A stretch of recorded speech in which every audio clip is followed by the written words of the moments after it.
Machst du gerade ein Video wie? So, also. Abend. Ich muss gleich zum Bus, weil ich wohne 6 Kilometer weiter weg als sie und dann fahre ich einfach zu Tulu und bin dann da und ja, fahre mich jetzt ab.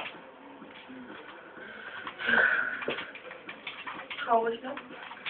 Also, Cosima hat schon Fotos gemacht und ich weiß nicht, ob man das so gut erkennen kann, so irgendwie so.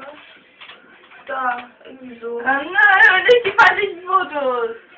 Das sind ihre Schulfotos. Findet ihr sie sexy? Findet ihr sie sexy, Schreckchen? Das wird bestimmt mal sein. Cosi hat auch einen kleinen Bruder. Der ist taughaft. Der hat mir ein Bild gemalt.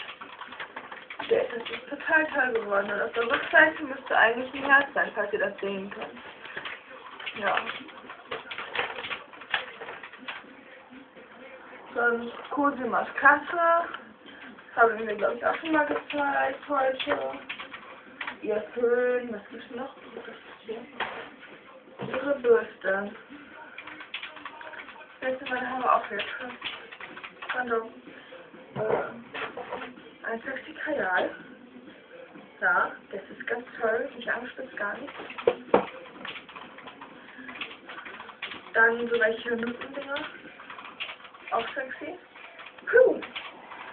Ja. Hier liegt halt etwas streng. Naja. Tschüssi.